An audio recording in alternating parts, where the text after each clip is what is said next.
Hello, everyone. You are watching the MTSA's APA 7th edition Referencing Refresher Workshop.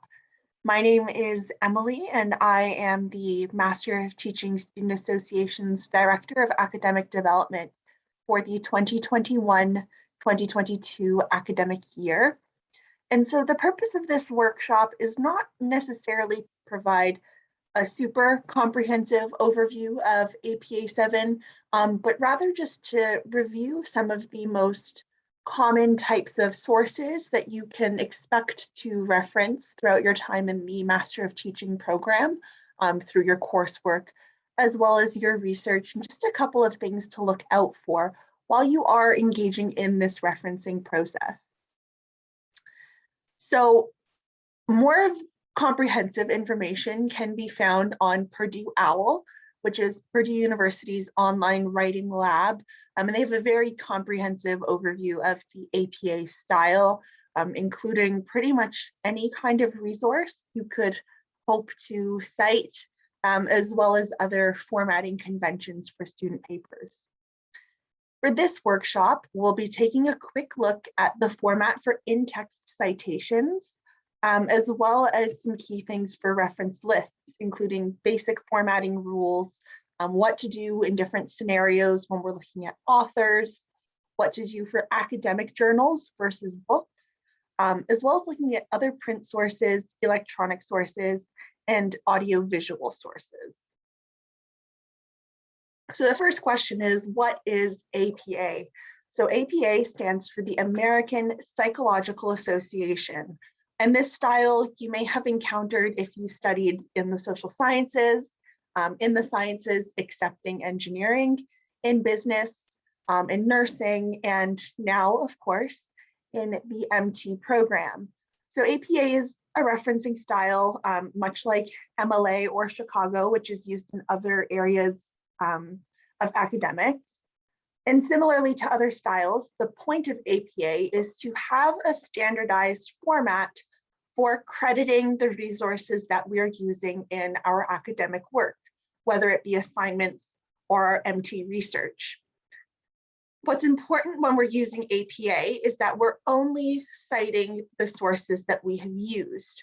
This is different from generating a reading list. And another useful thing about APA and other citation styles is that it allows us to find resources. When we have a consistent method for crediting the sources that we've used, we can look at, for example, what resources our paper that we're looking at have cited in the past, or maybe which researchers have then gone on to cite later on the paper that we're currently looking at. And of course, to uphold the standards of academic integrity, having a standardized system for giving credit to our resources helps us to avoid plagiarism. So when are we using APA? As I had mentioned, we're only using APA when we have used the ideas from or the information from a different source. And there's two places where you need to indicate this. The first place is your in-text citation. This is found within the body of your work, whether it's your assignment or your research paper. And this is going to allow you to directly link pieces of information or paraphrasing to the precise source from which you're drawing it from. So you'll use an in-text citation in two specific cases. First is when you're paraphrasing. So in this case, you may be taking the ideas from some previous work and you might be synthesizing it with ideas from other scholars. And so you're drawing on the ideas, but you're not using the precise language. In this case, you still need to indicate where the ideas are coming from. This doesn't require a page number. On the other hand, if you are taking a direct quote because you've decided that this is the easiest way or the best way to convey the idea or information from this particular source, in this case, it will require that you indicate a page number, or if you're drawing from a book as well, a specific chapter from which this quote can be found. But in both cases, you're going to want to be sure that if the ideas are not your own, that you are crediting them appropriately in text. Everything that you have cited in text should also be appearing in your reference list. So when we're talking about in-text citations, we'll discuss how to format those, but they're an abbreviated version of the information that you find in the reference list. And the reference list is an alphabetized list of all of the print resources and web resources that you have used throughout the formation of your research paper or assignment.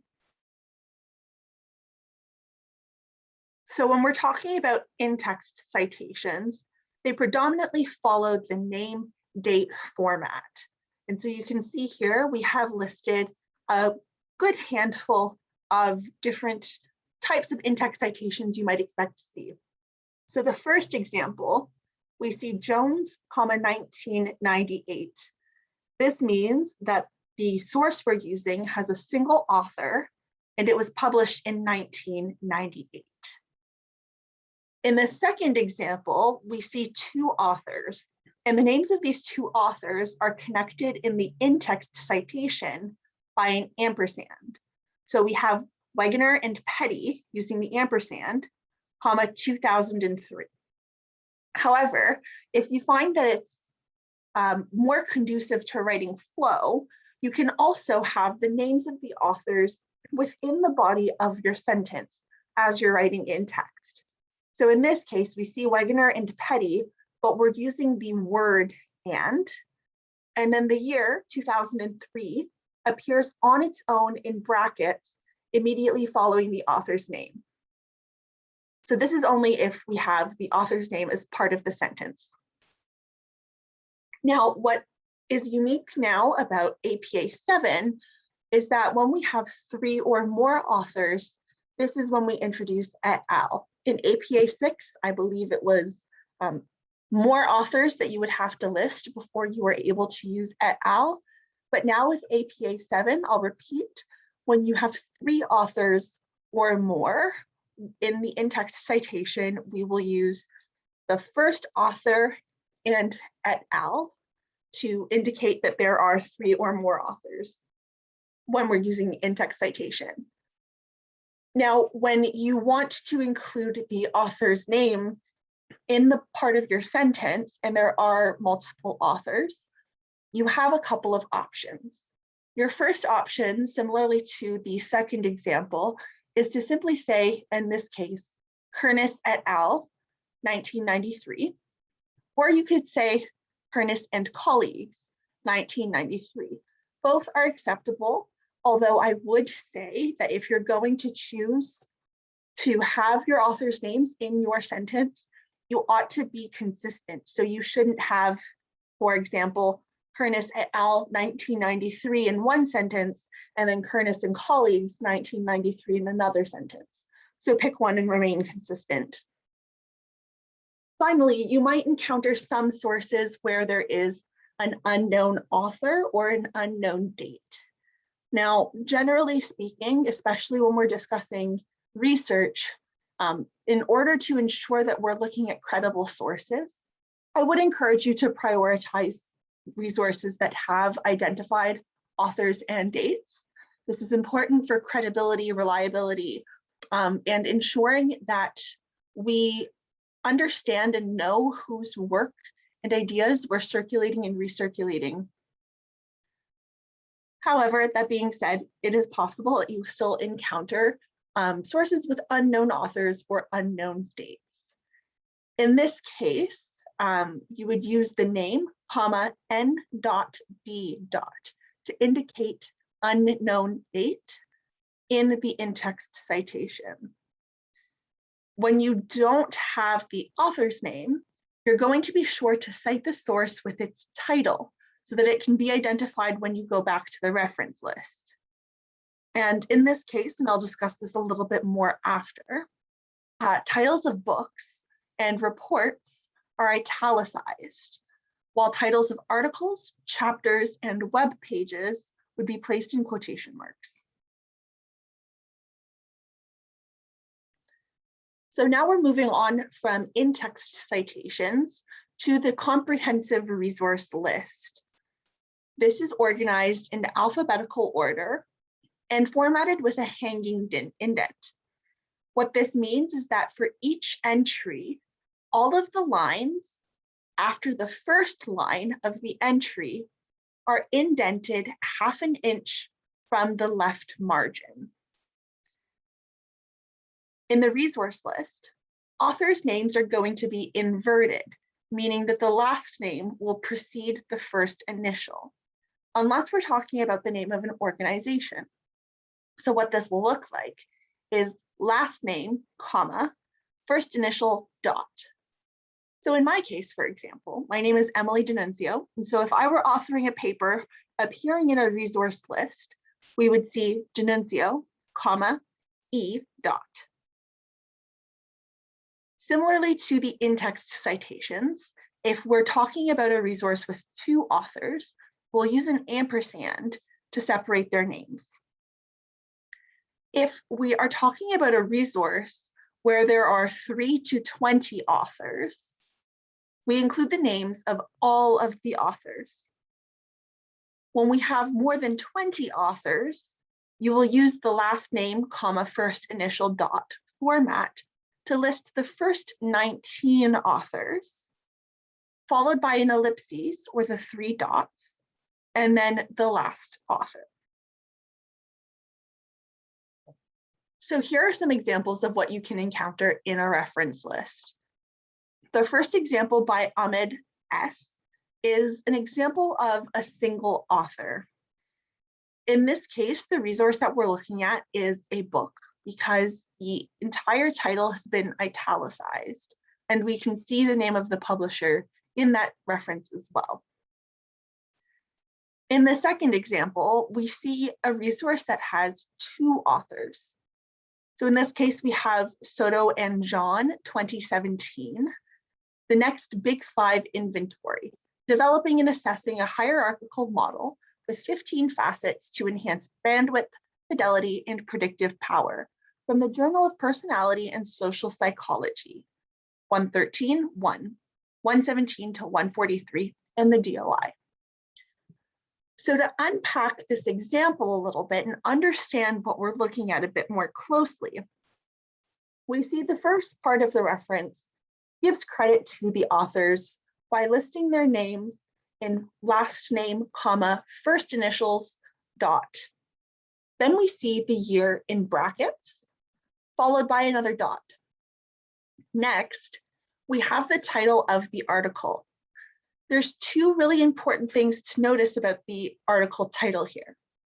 The first thing is that the actual text of the title of the article is not bolded and it is not italicized. It just appears in normal font.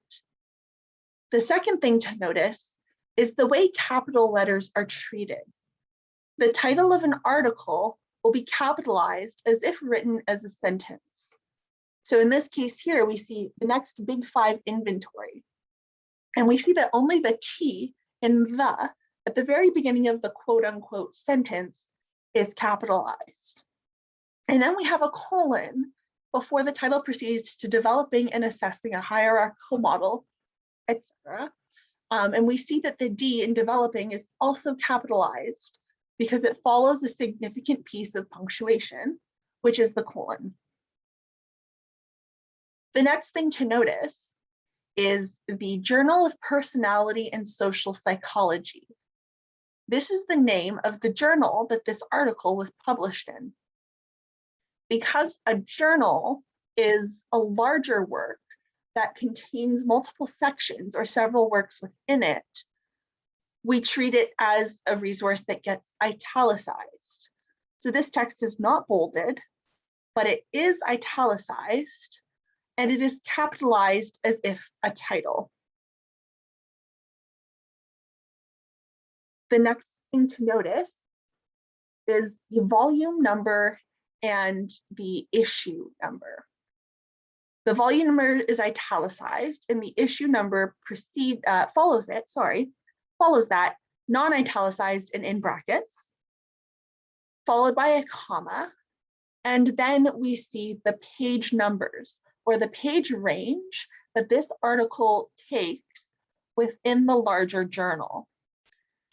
When we're referring to page numbers in our reference list, we don't use any indication of pages. For example, we don't write out pages or pp dot or p dot, nothing like that, just the numbers of the pages separated by an n dash to indicate the range. And the last thing we see is a hyperlink or a DOI that links directly to the article or the source that's being referenced in the reference list. Because we are University of Toronto students, some of your resources might be accessed through the University of Toronto website. If this is the case, be very mindful of the link that you are using for the DOI when you're putting together your reference lists. For example, when you're accessing a resource through the University of Toronto website or library, the link that is generated, because you need to log in using your UToronto ID, will be a My Access link. If you use one of these links in your reference list, if one of your readers wants to find the reference that you have included in your reference list, they will not be able to follow that link because it is directly associated with your private access as a University of Toronto student. So do be mindful of that you're using a generic DOI. It might take a little bit of digging around, but it is important to be consistent and to provide accessible links in all references when possible.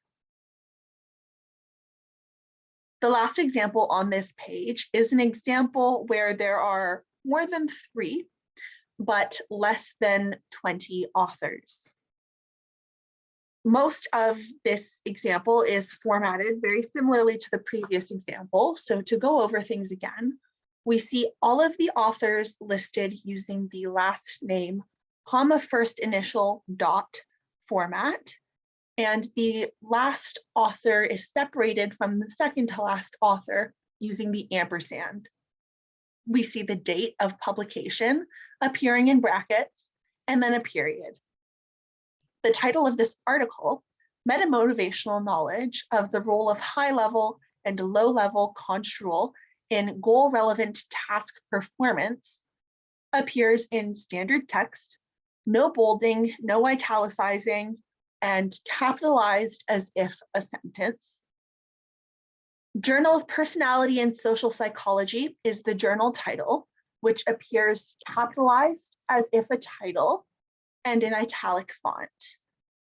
The volume and issue number appear in italics for the volume number, and the issue number in brackets not italicized, followed by a comma, and then the page range and the DOI.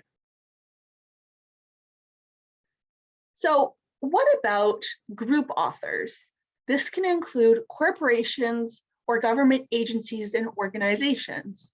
One example that you'll probably encounter quite a lot through your research in the MT program is the Ministry of Education. For the intents and purposes of this example, I've used NASA, largely because part of this presentation was prepared during an Earth and Space Science course, but the principles still hold. So when we are discussing group authors, we use the full name of the group in lieu of the author, and we format the rest the same. So in the case of NASA, we're not going to list the author as NASA. We would list the author as the National Aeronautics and Space Administration. In the case of the Ministry of Education, you might see it abbreviated as MOE quite frequently, but in a reference list, you would want to write it out as the Ministry of Education.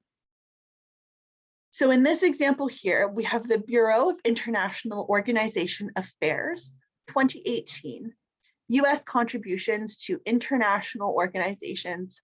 And this is an annual report, which is indicated using square brackets. and then a link to the resource.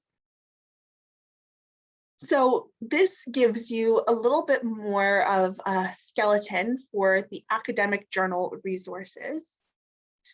As I mentioned a couple of slides ago, the format for citing articles in academic journals is to list the authors using last name, comma, first initial, dot, separating by an ampersand, using the year in brackets, the title of the article without italicizing, without bolding, and sentence type capitalization, followed by the title of the journal or the periodical in italics, capitalized as if a title, separated from the volume number using a comma.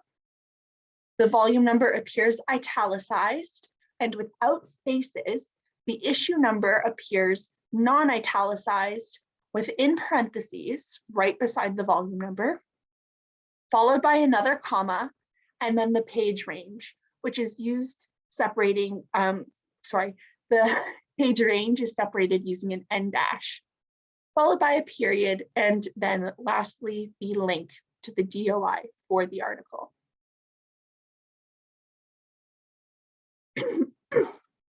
Excuse me. Another resource that you might use quite often is a book. So the OISE Library and the University of Toronto Library offers access to a large number of online access books. So you don't necessarily need to be citing physical books to use books in your reference lists. In the case of books, we're going to follow the same format for the author and the year. So we are following the last name, comma, first initial, dot, year of publication format in the brackets. What's new here is that the title of the work, because it is a book or a comprehensive resource that contains subsections, for example, the title appears in italics, but the title of the book is capitalized as if a sentence. We're also going to include the publisher name if we're citing a book, as well as the DOI if it's available. So the example given here is Stoneman, R. 2008. Alexander the Great, A Life in Legend, from the publisher Yale University Press. Other resources that you might be interested in including in some of your work are reports by government agencies or other organizations. In this case, your format will largely follow either organization name, year, title of report, and then the URL. Or if you are aware of who the precise authors are, you will use, again, the last name, comma, first initial, year, the title of the report in italics, then the organization name, and a URL. So an example of a resource that uses the organization name first is the United States Government Accountability Office 2019 Performance and Accountability Report, Fiscal Year 2019, link. The second example is one that uses the names of the authors. So we have the authors listed. We have Palanker, Volk, Lucia, and Thomas, 2018, Mental Health Parity at Risk, Deregulating the Individual Market and the Impact on Mental Health Coverage, from the National Alliance on Mental Illness, and then the link. So again, it's important to point out here that both of these report titles appear in italics, but unlike the journal titles, these are capitalized as if sentences. So the only letters that are capitalized are the first of each sentence, and then any word following a major punctuation mark like a colon. Other resources that might be useful to you include web pages. And similarly, we are going to format these using the last name, first name method, for the group name. In this case, because web pages have very easily tracked and precise date information, you would be citing using the year, comma, month, date method. So if I were to use today, the day that I am recording as an example, it would be 2021, comma, October 11. The next thing that would appear is the title of the page in italics, then the site name and the URL. In the case that you do not have an author or a group available to give credit to, you would lead with the title of the page, also in italics. So in this case, you would have the title of the page, the year, comma, month, date format, then the site name, as well as a retrieved from date and year, and a URL. So there are also a couple of examples here. Again, they follow the format of the templates seen above. If you are interested in using news articles as part of your assignment or part of your research, there is also an important format for citing these in your resource list. In this case, you will follow the last name, comma, first initial format for the author, the year, comma, month, date format for the date of publication, the title of the article appearing in regular font, capitalized as if a sentence, and then the title of the publication in italics, capitalized as if a title, and the URL. So in the example given here, we see Richards C, 2019, December 9. Best music of 2019. Lana Del Rey sings lullabies about the end of America from the Washington Post. And then we have a direct link to this online news article. You can also use YouTube videos as part of your academic work. In this case, we would format using the name of the person or group who uploaded the video, the date of publication, the title of the video in italics, indicating using square brackets that this is a video, indicating the website host and the URL. So the example given here comes from Tasty, which was published or uploaded on the 7th of March, 2018. 7 recipes you can make in 5 minutes. And again, this is italicized, but capitalized as if a sentence. It's indicated that the format of this resource is a video in square brackets. The website host is indicated as YouTube, and a link is given to the video.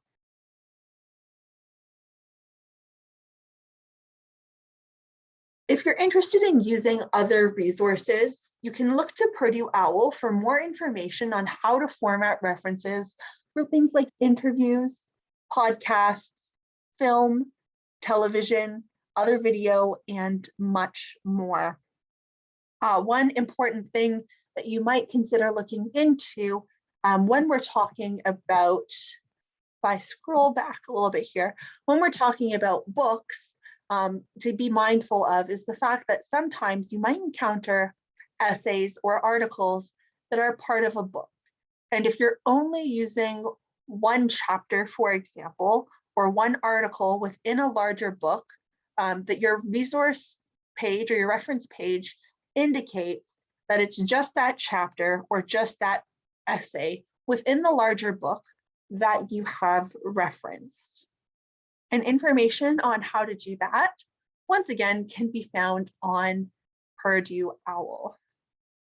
So hopefully this session was useful to you. Again, probably just a bit of a refresher on using the APA referencing format.